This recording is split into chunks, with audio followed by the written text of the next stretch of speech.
शिक्षाओं का अनमोल ये खजाना हर दिल पे लिख दिया है, हर दिल पे लिख दिया है जिंदगी का अफसाना।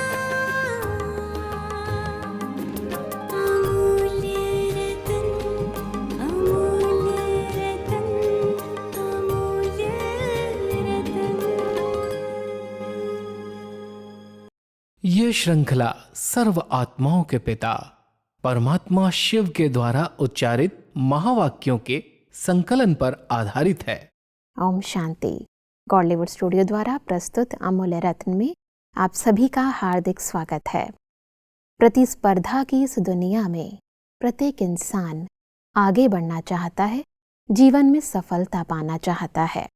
वर्तमान ही नहीं अपितु भविष्य को भी उज्जवल बनाना चाहता है। अपने को ही नहीं अपितु अपनों को भी खुश रखना चाहता है। परंतु पुरुषार्थ करने के बावजूद भी देखा जाता है कि व्यक्ति को यथार्थ सफलता प्राप्त नहीं हो पाती। इसीलिए सफलता प्राप्त करने की भिन्न भिन्न युक्तियां आज हम ईश्वरीय महावाक्यों द्वारा जानेंगे। इन महावाक्यों के स्पष्टीकरण के लिए हमारे मध्य हैं प्रजापिता ब्रह्मा कुमारीज ईश्वरीय विश्वविद्यालय के वरिष्ठ राजयोगी शिक्षक आदरणीय राजू भाई साहब। फिर सब आपका आज के एपिसोड में बहुत बहुत स्वागत है। ओम शांति। फिर सब आज हम बात करेंगे 18 फरवरी 1994 के महावाक्यों पर, जिसका टॉपिक है स्वमान की स्मृति का स्विच ऑन करने से देहभान के अंधकार की समाप्ति। परमात्मा कहते हैं कि विश्व का कल्याण करने वाली आत्मा पहले स्वयं सर्व खजानों से संपन्न होगी। तो सर्व खजानों से भरपूर हो। कितने खजाने हैं? बहुत है ना। तो सब खजानों से भरपूर आत्माएं ही औरों को दे सकेगी। अगर ज्ञान का खजाना है तो फुल ज्ञान हो, कोई भी कमी ना हो, तब कहेंगे भरपूर। मतलब जब हम कहते हैं कि फुल ज्ञान का खजाना हो, इससे क्या तात्पर्य है? परमात्मा के द्वारा जो हम बच्चों को खजाने मिले हैं, परमात्मा चाहते हैं इन सब खजानों में फुल भरपूर हो, कोई कमी ना हो, ज्ञान फुल स्पष्ट हो। जो परमात्मा ज्ञान सागर ने हमें ज्ञान दिया है वो यथार्थ रूप से हम पहले उसको समझें, समझ करके उसको अपने जीवन में पहले अप्लाई करें। अगर हमारे जीवन में वो सहज उतर रहा है, दिखाई दे रहा है और फिर हम दूसरों को बात कहते हैं तो समझ में आती है जी। परमात्मा यहाँ हमें कह रहे हैं कि विश्व कल्याण की जो सेवा है, विश्व कल्याणकारी बच्चे हो, आपको विश्व कल्याण के लिए अपने आप को पहले फुल करना, पहले खुद अपने आप को भरपूर करो। ज्ञान से, गुणों से, शक्तियों से उनका प्रयोग करो अपने ऊपर। जो आपके अंदर पहले कमियां हैं पहले उन्हें समाप्त करो जी। जब आप ज्ञान से, गुणों से, शक्तियों से भरपूर होकर के अपने पर उसका प्रयोग कर लेंगे, फिर आप दूसरों को कहेंगे तो उनको समझना, उनको धारण करना सहज हो जाएगा जी। अगर मान लो आज हम कहते हैं कि ये सृष्टि के अंत का समय है, ज्ञान हम बताते हैं कि 4 युगों का चक्र है, सतयुग, त्रेता युग, द्वापर युग, कलयुग, और अभी अंतिम समय चल रहा है, वापस जाने का समय है। तो वापस जाने के समय हमें सब कुछ समेटना है, विस्तार में नहीं जाना है। लेकिन हम खुद इस ज्ञान को जानते हैं और हम खुद बुद्धि को विस्तार में अगर ले जा रहे हैं, विस्तार में हम फंसे हुए हैं, तो दूसरों को अगर हम कहेंगे बात, ये ज्ञान उनको सुनाएंगे जी। तो उनको समझ में नहीं आएगा, क्योंकि हम खुद लगे हुए हैं इसमें विस्तार में। तो परमात्मा कहते हैं फुल ज्ञान माना पहले आपने अपने जीवन में उसको अप्लाई किया है, खुद उसको अपने जीवन में अगर धारण किया और फिर दूसरों को कह रहे हो तो उनको समझना सहज हो जाएगा। बिल्कुल। परमात्मा कहते हैं कि विश्व कल्याणकारी आत्माएं सदा हर समय, चाहे मनसा, चाहे वाचा, चाहे कर्मणा, चाहे संबंध संपर्क में, हर समय सेवा में बिजी रहती हैं। तो सब हर समय सेवा में बिजी रहने की विभिन्न विधियां परमात्मा सुनाते रहते हैं। थोड़ा सा स्पष्ट करें। विश्व कल्याणकारी परमात्मा अपने बच्चों को ये टाइटल दे रहे हैं, और विश्व कल्याण की सेवा केवल एक विधि से नहीं की जा सकती। कोई कहे केवल मैं ज्ञान सुनाने की सेवा करूं, वाचा सेवा करूं, तो भी परमात्मा कहते हैं केवल वाचा द्वारा आप पूरे विश्व को ज्ञान नहीं दे सकते जी। इसके लिए मनसा बहुत शुभ भावनाओं से संपन्न चाहिए, मनसा शक्तिशाली चाहिए। कोई कभी समय मिलता है तो मनसा द्वारा करो, कभी वाचा का चांस मिलता है तो वाचा द्वारा करो। आपकी चलन और चेहरे से लोगों को अच्छे अनुभव हों, उनसे गुण उठाएं। वो कभी संबंध संपर्क में जब किसी के आते हो, वो आपके संबंध में आते, तो उनको अपने वाइब्रेशन से, अपने स्नेह की शक्ति से ज्ञान दे दो। तो विश्व कल्याणकारी आत्माएं सदा अपने आप को किसी न किसी प्रकार से सेवा में बिजी रखती हैं, चाहे मनसा, चाहे वाचा, चाहे कर्मणा, चाहे संबंध संपर्क। इसलिए परमात्मा हम सबको कहते हैं कि एक प्रकार की सेवा नहीं है, सेवा वैरायटी है, और वैरायटी सेवा के द्वारा ही आप पूरे विश्व में पहुंच सकते हो। परमात्मा कहते हैं कि समय का भी महत्व याद रहे और स्वयं का भी महत्व याद रहे। दोनों महत्व वाले हैं ना। इस संगम युग के समय को, जीवन को, दोनों को हीरे तुल्य कहा जाता है। हीरे का मूल्य कितना होता है, तो इतना महत्व जानते हुए एक सेकंड भी संगम युग के साथ को छोड़ना नहीं है। सेकंड गया तो सेकंड नहीं, लेकिन बहुत कुछ गया, ऐसी स्मृति रहती है। सारे कल्प की प्रारब्ध जमा करने का समय अब है। अगर सीजन पर सीजन को महत्व नहीं देते हो तो सदा के लिए वंचित रह जाते हैं। तो इस समय का महत्व है, जमा करने का समय है। तो सब स्वयं और समय के महत्व को स्पष्ट करें। परमात्मा इस संगम के समय की बहुत बड़ी वैल्यू बताते हैं, क्योंकि इस समय जो कुछ हम कर रहे हैं वो 84 जन्मों के लिए जैसे रिकॉर्ड भरने का समय है जी। बीज बोने का समय है। संगम युग पर अगर हम इसको ऐसे ही गंवा रहे हैं, जो हीरे तुल्य है, हीरे के समान है, जिसके द्वारा आप इतनी बड़ी कमाई कर सकते हो, तो परमात्मा कहते हैं पहले स्वयं के महत्व को जानो कि मैं कौन सी आत्मा हूँ और मुझे क्या करना है जी। जब हम पहले स्वयं के महत्व को जानेंगे तो समय को हम कदर देंगे, समय की वैल्यू को हम समझेंगे।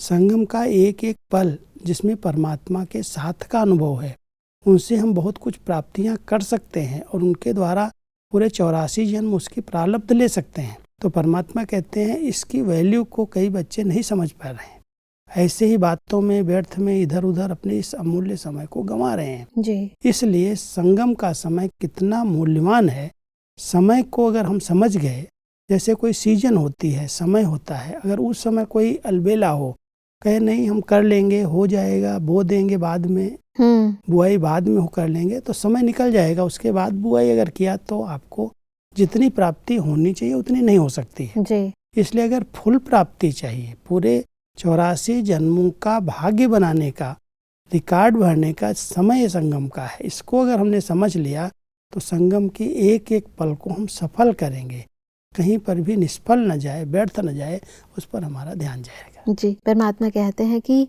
अगर राज्य अधिकारी भी बनते हो तो भी अभी के जमा के हिसाब से, और पूज्य भी बनते हो तो इस समय के जमा के हिसाब से।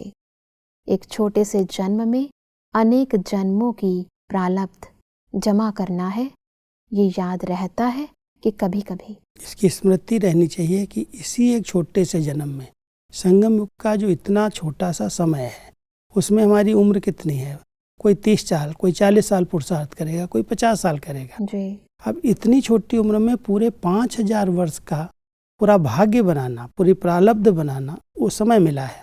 और उसमें अगर हम अलबेलेपन में, इधर उधर की बातों में, तेरे मेरे में अपने समय को गंवा रहे हैं, परमात्मा हमारा ध्यान खिंचवाते हैं कि इतना अमूल्य समय है जिसमें आप पूज्य पद सतयुग और त्रेता की प्रारब्ध भी बनाते हो, और द्वापर और कलयुग में जब पुजारी बनते हो तो आपकी जो मूर्तियों की भी पूजा होती है वो वर्तमान समय की स्थिति के आधार पर होती है जी। जितनी आपने इस समय धारणाएं की हैं, पवित्र जीवन जी है, उसी आधार से आपकी वहाँ भक्ति काल के अंदर पूजा हो रही, उन्हीं से भक्तों की मनोकामनाएं पूर्ण हो रही।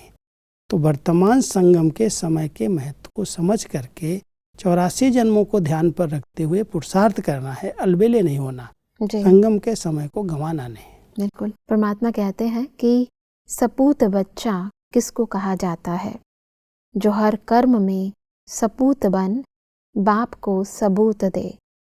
सपूत अर्थात सबूत देने वाले। जो आज्ञाकारी सपूत बच्चे होते हैं तो परमात्मा कह रहे हैं कि उसका सबूत दिखाई देना चाहिए। मानो जो आज्ञाएं परमात्मा ने हमें दी हैं वो हमारे जीवन में अगर आ रही हैं, हम उसको अपने जीवन में उतार रहे हैं, माना हम उसका सबूत दे रहे हैं। परमात्मा ने आज्ञा दी और उस आज्ञा का अगर हमने पालन कर लिया तो उसको आज्ञा पालन करने को कहते हैं, जैसे सबूत दे दिया जी। तो हम सपूत हैं और हमें सबूत देना है। जो आज्ञाएं हैं उनको हम अपने जीवन में उतार करके वैसा जीवन बनाएं, यही है सबूत। परमात्मा कहते कि सपूत बच्चे अर्थात सदा बाप के श्रीमत का हाथ और साथ अनुभव करने वाले। तो श्रीमत का हाथ सदा अपने ऊपर अनुभव करते चलो। सदा हाथ है तो जहाँ बाप का हाथ है वहाँ सफलता है ही है। बाप की श्रीमत का हाथ अर्थात वरदान का हाथ। कोई भी कार्य करते हो तो पहले ये स्मृति में लाओ कि श्रीमत का हाथ, वरदान का हाथ सदा हमारे ऊपर है, अनुभव करते हो ना। और बाप को भी सपूत बच्चों को वरदान देने में खुशी होती है। कभी भी ये वरदान का हाथ छूट नहीं सकता। ये हाथ और साथ को समझना है जी कई बार हम समझते हैं कोई स्थूल हाथ बाबा ने मेरे सिर पर रख दिया। जी परमात्मा कहते हैं मेरे को ये हाथ है ही नहीं, ये तो मैं जो आपको श्रीमत दे रहा हूँ। अगर श्रीमत को आपने अपने सिर माथे रखा है, श्रीमत प्रमाण अगर आप चल रहे हैं जी तो ये श्रीमत पर चलना ही परमात्मा के वरदान प्राप्त करना है। यही उनका हाथ और वही साथ है। तो श्रीमत जिसको स्मृति में रहती है, तो जैसे बाबा के हाथ हमारे सिर पर है और वो बाबा का हाथ अगर सिर पर है तो हर कार्य स्वतः हो रहा है, सहज हो रहा है। श्रीमत अनुसार चलना, जो बाबा ने हमें कहा है, आज्ञाएं दी हैं, अगर हम उसी आज्ञा प्रमाण हर कदम उठा रहे हैं, कर रहे हैं, तो जैसे बाबा का साथ है और बाबा का वरदानी हाथ हमारे सिर पर है, उससे सफलता हुई ही पड़ी है। क्योंकि श्रीमत माना ही हमारे कल्याण की मत है, श्रेष्ठ मत है, उससे हमारा कल्याण हो ही नहीं सकता। तो ये परमात्मा कहते हैं श्रीमत का हाथ और श्रीमत का साथ। अगर आप सदा अपने सिर पर अनुभव करते हो तो जैसे वरदानों का हाथ आपके सिर पर है। और बच्चे जो सपूत हैं, आज्ञाकारी हैं, श्रीमत पर चलते हैं, उसको परमात्मा वरदान एक के बाद एक देते जाते हैं, जिससे वह हर कार्य सहज हो जाता है। परमात्मा कहते हैं कि सदा अमृत वेले अपने आप को विजय का तिलक लगाओ और बार बार उसे रिफ्रेश करो। अनेक बार के विजयी हो, ये तो पक्का है ना। जब इतनी हिम्मत रख बाप के बन गए तो बनने के बाद हिम्मत की पदम गुणा मदद मिलती है।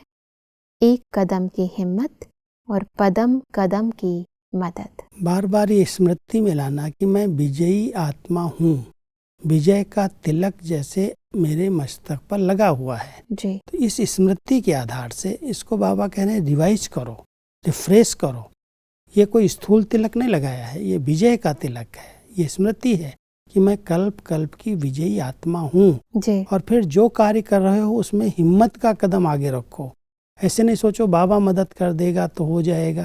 बाबा तो मदद करने के लिए बंधा हुआ है, उसके द्वारा हमें एक विशेष श्रीमत मिली हुई है। बच्चे पहला कदम आपका तो 1000 गुना मदद मेरी जी। तो श्रीमत के अनुसार आप हिम्मत का कदम आगे बढ़ाओ तो मदद के पात्र स्वतः बन जाओगे। इसलिए परमात्मा हम सबको कह रहे हैं कि हिम्मत कभी नहीं छोड़ना, तो मदद मिलती रहेगी। परमात्मा कहते हैं कि सदा याद और सेवा दोनों का बैलेंस रखने वाले हो, क्योंकि याद से जो शक्तियों की व गुणों की प्राप्ति होती है वो सेवा द्वारा औरों को देनी है।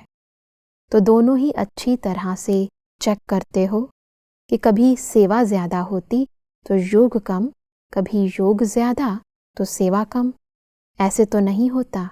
सेवा करने से जो खजाने मिले हुए हैं वह बढ़ते हैं, तो बढ़ाने की विधि आती है ना। तो सेवा में होशियार हो या याद में होशियार हो।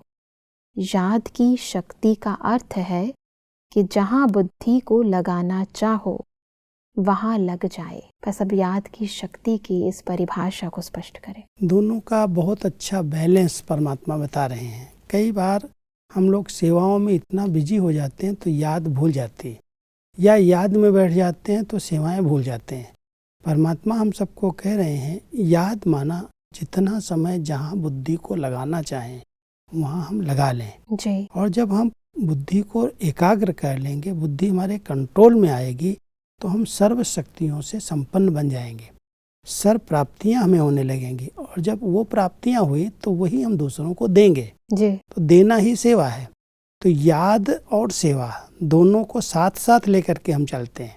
एक तरफ हम परमात्मा से सब कुछ लेते जा रहे हैं, दूसरी तरफ अपने वाइब्रेशन से, अपनी वाचा से, अपने व्यवहार से दूसरों को देते हैं जी। तो इसलिए ध्यान देना है कि केवल सेवा में न लग जाएं। सेवा अगर बहुत कर रहे हैं, याद पर अटेंशन नहीं है, तो शक्तियों से खाली हो जाएंगे। सेवा से शक्तियां बढ़नी चाहिए, लेकिन पहले शक्ति लेने की विधि आनी चाहिए। तो याद और सेवा का अगर बैलेंस रख करके हम चल रहे हैं तो सर्व शक्तियां हमारे पास जमा भी हो रही हैं और दूसरों को हम दान भी दे रहे हैं। तो ये बैलेंस से सर्व शक्तियों से हम संपन्न बन जाएंगे। जी। परमात्मा की कहते हैं कि कहना तो सहज है, लेकिन एकाग्रता की शक्ति है व नहीं है वह समय पर मालूम पड़ता है। परिस्थिति हलचल की हो, वायुमंडल तमोगुणी हो, माया अपने हिम्मत से अपना बनाने का प्रयत्न कर रही हो, फिर सेकंड में एकाग्र हो सकते हो या टाइम लगेगा। ये अभ्यास सदा करते रहो तो समय पर शक्ति कार्य में ला सकते हो। इसको कहा जाता है जब चाहे जहाँ चाहे वहाँ स्थित हो सकते हैं। कितना भी व्यर्थ संकल्पों का तूफान हो, लेकिन सेकंड में तूफान आगे बढ़ने का तोहफा बन जाए, ऐसी कंट्रोलिंग पावर हो, तो ऐसी शक्तिशाली आत्मा कभी ये संकल्प भी नहीं लाएगी कि चाहते तो नहीं लेकिन हो जाता है। सब अक्सर ये होता है इंसान के साथ कि वो चाहता बहुत है परंतु होता नहीं है। और दूसरा, मेरे अंदर एकाग्रता की शक्ति आई है या नहीं आई है, उसका भी एक बहुत सुंदर मापदंड परमात्मा ने स्पष्ट किया है। आप थोड़ा इसे विस्तार पूर्वक बताएं। कई बार हम समझते हैं हम अपने आप को सेकंड में एकाग्र कर सकते हैं। परमात्मा कहते हैं जब परिस्थितियां आपके अनुकूल हैं, जब वातावरण बहुत अच्छा है, तब तो आप बहुत जल्दी एकाग्र कर लेते हो, योग अच्छा लगता है। लेकिन मान लो आज परिस्थितियां विपरीत हैं, आपके अनुकूल नहीं हैं और बहुत सारी ऐसी नेगेटिव बातें आ रही हैं, व्यर्थ संकल्प चल रहे हैं, तूफान आ रहे हैं, कोई आपके आगे परिस्थिति है, पेपर आया हुआ है जी। ऐसे समय पर ट्रायल करना चाहिए। क्या मैं अपने मन को एक सेकंड में स्टॉप कर सकता हूँ? इतनी कंट्रोलिंग पावर मेरे पास है? या वही संकल्प बार बार चलते हैं, रिपीट होते रहते हैं, ना एकाग्रता की शक्ति नहीं है जी। तो हम सबको ऐसी परिस्थितियों के बीच में, क्योंकि हर एक के आगे कोई ना कोई बातें तो आती हैं, बिल्कुल, जहाँ संगठन है, जहाँ सेवाएं हैं, जहाँ विस्तार है, वहाँ पर कई बातें आती हैं। उन बातों के बीच में हम चेक करें मन और बुद्धि मेरे कंट्रोल में है, मैं एक सेकंड में ब्रेक लगा सकता हूँ, या ऐसे ही संकल्प चलते रहेंगे, इसने ऐसा क्यों किया, इसने ऐसा क्यों बोल दिया, ऐसे नहीं होना चाहिए, फिर वो संकल्पों की क्यों लग जाती है। जी। परमात्मा कहते हैं अगर यथार्थ रीति से आपने अभ्यास किया है पहले से, परिस्थितियां आएंगी, उसमें भी आप अपने मन बुद्धि को एक सेकंड में एकाग्र कर लेंगे जी। और यही कंट्रोलिंग पावर है, यही वास्तव में यथार्थ याद है कि मन और बुद्धि पर आत्मा का संपूर्ण शासन हो, कंट्रोल हो। कई बार हम कहते तो हैं, लेकिन जब ऐसी कोई बातें आ जाती हैं उस समय देखना चाहिए कितने सेकंड में, कितने मिनट में वो मन एकाग्र होता है। या एक बार संकल्प चलना शुरू होते हैं, फिर हम कंट्रोल करते हैं, फिर वही चलने लगते। इस पर ध्यान देंगे तो धीरे धीरे इस पर हम विजय प्राप्त कर सकते हैं। इसके लिए बहुत अच्छा अभ्यास चाहिए। परमात्मा कहते हैं कि क्रोध आता है तो इसका अर्थ है कर्म का बंधन है। पांडवों में क्रोध आता है और माताओं में मोह आता है। अभिमान भी आता है, मैं पुरुष हूँ। कभी बच्चों पर, कभी माताओं पर अभिमान आता है, मैं बड़ा हूँ। अधिकार रखते हो कि ये क्यों किया, मेरी है, ये समझते हो। सेवा के साथी हैं, न कि मेरे का अधिकार है। मेरा समझने से ही क्रोध, अभिमान या मोह आता है। अगर मेरा नहीं तो क्रोध भी नहीं आएगा। क्रोध, मोह और अभिमान से मुक्त होने की इस विधि को स्पष्ट करें। जब तक कोई चीज पर, कोई संबंध पर मेरा अधिकार है, हम समझते हैं मैं बड़ा हूँ, मैं मुखिया हूँ, मैं घर का मालिक हूँ, जैसा मैं चाहता हूँ ऐसा इसको करना चाहिए। अधिकार रखते हैं और जी। अधिकार मान लो उसने नहीं समझा, नहीं माना, तो मुझे गुस्सा आएगा, अभिमान आएगा, फिर कभी मुख से कुवचन निकलेंगे, कभी हाथ चल जाएंगे, आपस में झगड़े हो जाएंगे।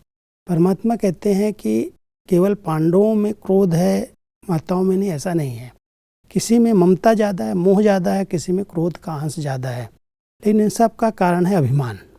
जब अभिमान है कि ये सब मेरे हैं, अधिकार है, अगर ये सब बाबा के हैं और सेवा के अर्थ में मिले हैं, तो जो पार्ट जैसा बजा रहे हैं उसको हम साक्षी होकर के देख सकते हैं, बिल्कुल। शुभ भावनाएं रख सकते हैं। गुस्से में आकर के उसको अपशब्द बोल देना, उसके लिए कुछ कुवचन निकाल देना, परमात्मा कहता है ये वास्तव में अभिमान, क्रोध या मोह का अंश है। बिल्कुल। इस मेरे को तेरे में बदल दो, ये सब बाबा के हैं, बाबा ने मुझे सेवा साथी दिए हैं, इनकी सेवा के लिए मुझे निमित्त बनाया, तो इस मेरे को अगर बदल देंगे तो इन सब से मुक्त हो सकते हैं। बिल्कुल। तो कोई ना कोई विकार अपना वार करता है, क्योंकि मेरा अधिकार है। जो मेरापन जहाँ है वहाँ ही क्रोध और काम की उत्पत्ति होती है। बिल्कुल। सब आज हमने बहुत ही विस्तार पूर्वक समझा कि कैसे हम परमात्मा के हाथ से, साथ से, उनकी ब्लेसिंग से सदा सफलता मूर्त बन सकते हैं। सब स्पष्टीकरण के लिए आपका बहुत बहुत धन्यवाद। ओम शांति। दर्शकों, आज के महावाक्यों में परमात्मा ने कहा कि विश्व कल्याणकारी आत्माएं हर समय मनसा वाचा कर्मणा संबंध संपर्क द्वारा ईश्वरीय सेवा में बिजी रहती हैं। परमात्मा ने कहा कि सदा स्मृति रहे कि हमारा यह संगम युगी जन्म और समय हीरे तुल्य है। इस एक जन्म में हमें संपूर्ण कल्प की प्रारब्ध जमा करनी है। परमात्मा ने कहा कि सदा सफलता प्राप्त करने के लिए हमें प्रत्येक कर्म करते ये स्मृति रहे कि परमात्मा का वरदान व श्रीमत रूपी हाथ सदा हमारे ऊपर है।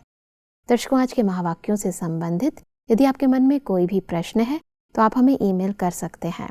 हमारा ईमेल आईडी है amulyaratna@godlywoodstudio.org। अगले एपिसोड में एक और अव्यक्त वाणी के साथ आप सभी के समक्ष हम फिर हाजिर होंगे।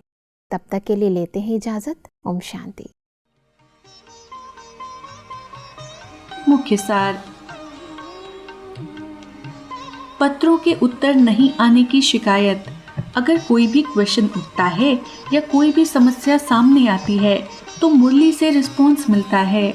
परमात्मा का इतना प्यार है आप सबसे कि पत्र मुरली में उत्तर भी देते और याद प्यार भी देते हैं। विश्व कल्याणकारी आत्माओं की विशेषता, सर्व खजानों से संपन्न होंगे, हर समय चाहे मनसा वाचा कर्मणा संबंध संपर्क में सेवा में बिजी रहेंगे। सपूत बच्चे अर्थात सदा बाप के श्रीमत का हाथ और साथ अनुभव करने वाले, स्वयं और समय के महत्व को जानकर भविष्य प्रारब्ध जमा करो। अधिक जानकारी के लिए संपर्क करें Amulya Ratan Godlywood studio, Manmohini Van, Shantivan post, Abu road 307510, district Sirohi, Rajasthan. Email ID है amulyaratn@godlywoodstudio.org। इस श्रृंखला को प्रजापिता ब्रह्मा कुमारीज ईश्वरीय विश्वविद्यालय के सेवा केंद्रों पर क्लास में नियमित रूप से चलाने के लिए गॉडलीवुड स्टूडियो से संपर्क करें।